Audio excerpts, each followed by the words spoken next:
Assalamualaikum warahmatullahi wabarakatuh.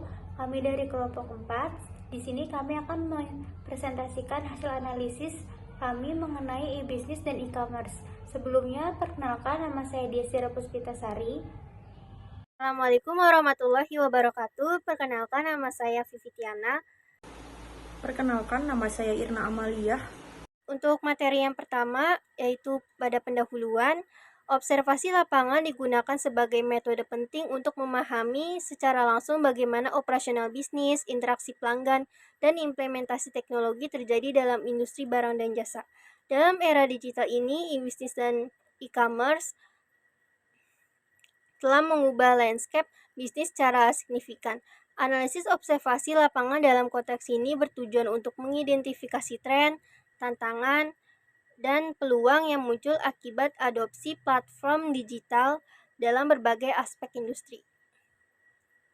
Selanjutnya yaitu ada pengertian e-bisnis dan e-commerce. E-bisnis merupakan kegiatan usaha atau bisnis yang melibatkan atau informasi dan terhubung satu sama lain serta berkomputerisasi di mana semua produsernya dilakukan secara online. Sedangkan e-commerce itu e-commerce atau perangkat lunak atau sistem elektronik yang digunakan sebagai tempat penyebaran atau penawaran suatu bisnis atau usaha yang mengandalkan teknologi. Itu ada komponen e-bisnis. Yang pertama ada website atau toko online, yang kedua ada platform e-commerce, yang ketiga ada konten dan digital marketing, yang keempat ada sistem pembayaran online, yang kelima ada layanan pelanggan online, yang keenam logistik dan pengiriman, yang ketujuh riset pasar dan analisis persaingan, yang ke-8 analitik dan pelaporan, yang ke-9 keamanan cyber, dan yang terakhir integrasi media sosial. Komponen dari e-commerce yang pertama ada produk, yang kedua ada tempat menjual produk, yang ketiga cara menerima pesanan, yang keempat ada metode pembayaran, terus yang kelima ada metode pengiriman, yang keenam ada customer service.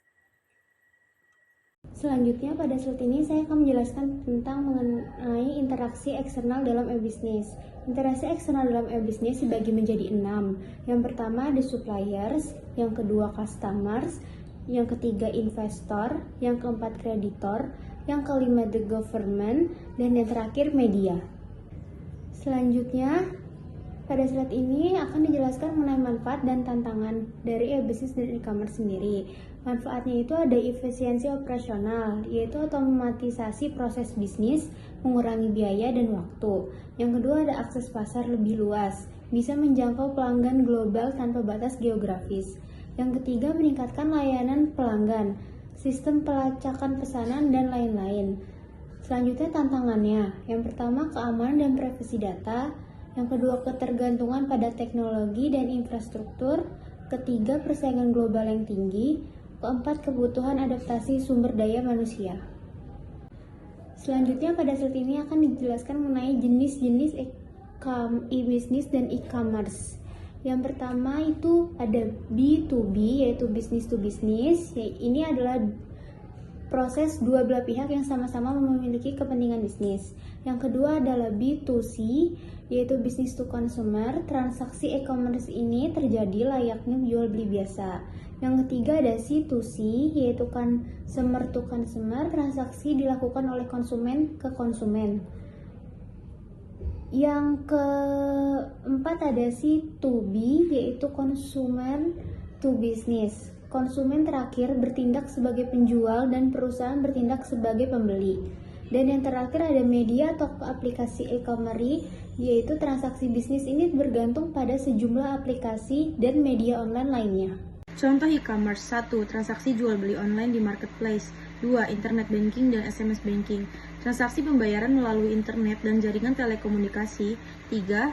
TV kabel dan internet provider berlangganan TV, kabel, dan internet juga merupakan salah satu bentuk e-commerce yang sudah cukup lama berlangsung di Indonesia.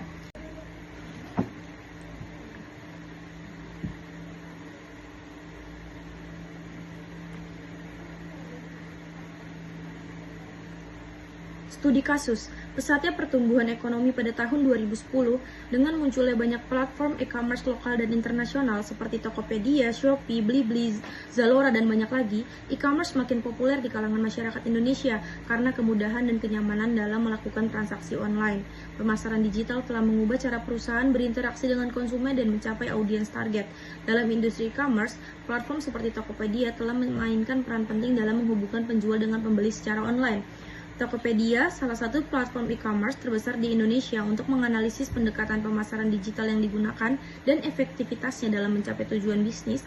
Tokopedia resmi diluncurkan ke publik pada 17 Agustus 2009 di bawah naungan PT Tokopedia yang didirikan oleh William Tanuwijaya.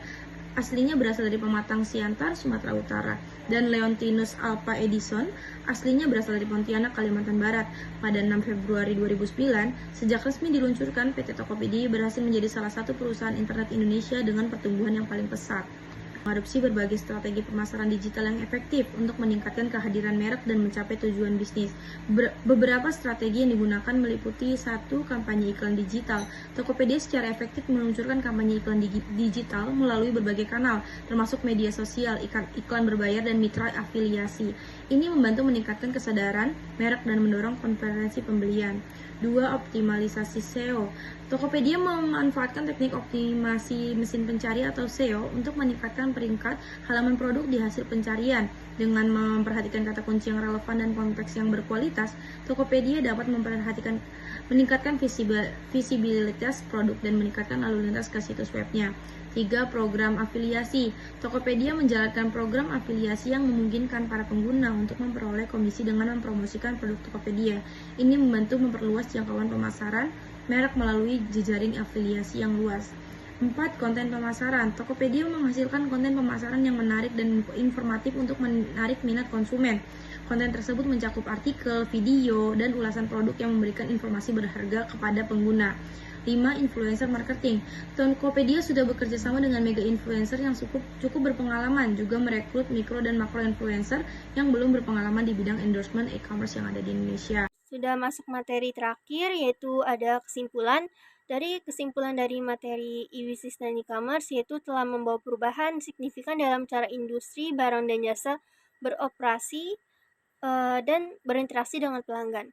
Bisnis di kedua industri ini harus memiliki kehadiran online yang kuat dan profesional, memberikan pengalaman pelanggan yang mulus, personal, dan responsif adalah kunci keberhasilan pemanfaatan teknologi yang tepat.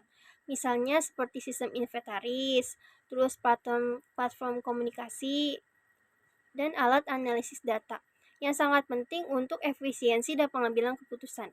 Bisnis harus terus beradaptasi dengan perkembangan teknologi dan pertumbuhan perilaku konsumen, dan keamanan data pelanggan serta privasi menjadi perhatian utama dalam transaksi online. Terima kasih. Sekian presentasi dari kelompok kami, kurang lebihnya mohon maaf. Wassalamualaikum warahmatullahi wabarakatuh.